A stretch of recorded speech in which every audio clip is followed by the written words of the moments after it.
Depuis 2008, le Conseil général soutient un projet de développement de la filière cacao dans le nord d'Haïti. Avec l'appui d'AVSF, Agronomes et Vétérinaires sans frontières, ce projet vient en aide à 2500 planteurs, regroupés dans 6 coopératives, elles-mêmes constituant une fédération, la FECANO. On fait la cueillette, on décabosse et on met les fèves dans un récipient. Puis on les transvase dans un sac propre. On les amène à la coopérative où elles sont mises en fermentation. L'idée du projet est d'aider les producteurs et donc les coopératives où sont installés les centres de fermentation à maîtriser cette technique nécessaire pour améliorer la qualité du cacao et donc à toucher de nouveaux marchés. La fermentation, c'est vraiment un savoir-faire. C'est un peu comme la vinification, il y a la même question. Enfin, pour obtenir du vin, il y a une étape de fermentation. Le problème n'est pas de savoir fermenter ou pas, mais c'est de maîtriser ce processus-là. Et ça demande de l'expérience, ça demande de l'expertise aussi. On mobilise des ressources venant, en l'occurrence d'Équateur. Un spécialiste, lui, donne des conseils, des recommandations avec un calendrier de travail. Et puis après, l'équipe de la FECANO, le responsable qualité de la FECANO, veille à mettre en place ces recommandations. Il y a une équipe qui travaille au niveau de la fermentation. Question de contrôler la qualité, le niveau de fermentation, la chaleur, tout ça.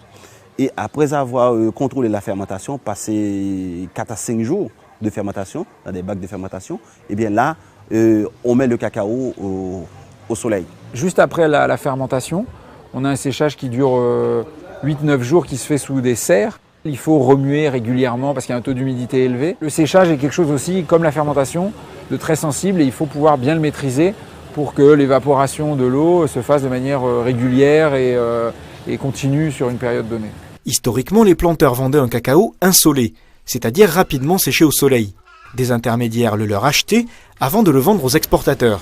Aujourd'hui, la FECANO a complètement bouleversé le marché. Aujourd'hui, on tourne entre, ça dépend des saisons, 25 gourdes à peu près, donc 50 centimes d'euros par livre de cacao. Donc une livre, c'est à peu près 500 grammes. Et souvent, les intermédiaires, eux, suivent le même prix d'achat. Mais il faut savoir que, si vous voulez, le cacao qui est livré à la coopérative, c'est du cacao humide. Et donc, il y a plus de poids.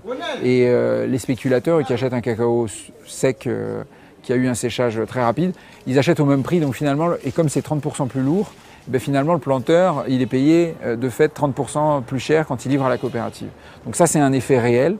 Et en plus, à la fin de la campagne, une fois que le cacao est commercialisé et vendu, que l'acheteur européen ou américain a eu le temps de payer la coopérative, qu'on fait un bilan annuel de la campagne, on fait un compte de résultats, et les bénéfices sont reversés sous forme de ristourne aux planteurs. Et la ristourne peut parfois représenter un quart ou un tiers du prix d'achat initial. Le projet est efficace. Nous gagnons plus d'argent grâce au cacao fermenté. Grâce à ça, j'ai pu envoyer mon fils en ville pour qu'il aille en terminale au lycée. Et j'ai pu acheter des bêtes, des vaches et des cochons. Parfois, 5 gourdes, 6 gourdes. Les coopératives qu'on achetait. Parfois, on nous payait 5 ou 6 gourdes la livre de cacao. Quand on livrait le cacao sec, le prix pouvait aller jusqu'à 8 gourdes. Grâce au projet, le prix du cacao fermenté est bien plus élevé. La FECANO recherche des marchés et négocie les prix.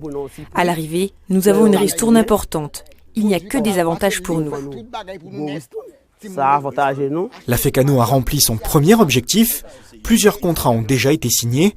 115 tonnes de cacao ont été exportées cette année, dont plus de 60 tonnes de cacao bio. Nous achetons du cacao, nous l'expédions en Europe, en Italie, où il est stocké puis transformé en chocolat, et nous commercialisons du chocolat d'Haïti. Et donc le but, effectivement, c'est d'arriver à ce que les producteurs maîtrisent suffisamment cette pratique de la fermentation pour qu'on ait des cacaos qui soient fermentés au moins à 80%. Voilà, ce qui était notre cahier des charges. Et donc c'est une difficulté qu'on a, puisqu'on a des très petits producteurs qui produisent chacun des toutes petites quantités. Et donc effectivement, c'est un défi que d'arriver au niveau de qualité. Mais maintenir une qualité constante n'est pas le seul défi qui attend le cacao haïtien. Et si une nouvelle convention a été signée entre le département et AVSF, c'est bien pour permettre à la filière de grandir sereinement. Il faut que la fédération des producteurs arrive à augmenter les volumes produits, donc mettre plus de producteurs encore dans la dynamique. Derrière, ça veut dire bien sûr trouver les marchés, mais nous l'avons vu en invitant les producteurs au Salon international du chocolat à Paris, la demande est là, et des acheteurs sont preneurs de ce cacao tout à fait particulier qu'on produit en Haïti. Donc premier défi, augmenter les volumes. Deuxième défi, je crois que c'est renforcer la gouvernance de la FECANO. Plus la structure grossira, et on l'a connu dans d'autres systèmes coopératifs dans le monde, plus les difficultés apparaîtront de capacité de gestion, de transparence, de démocratie interne, d'information des membres à la base, des producteurs eux-mêmes. Il ne faut pas que l'information reste seulement dans la dirigeance de l'organisation. Voilà 2 défis pour moi qui sont fondamentaux. Augmenter les volumes et en même temps améliorer la gouvernance de la FECANO et qu'elle reste une organisation, ce qu'elle est aujourd'hui, démocratique, transparente, au service des petits producteurs.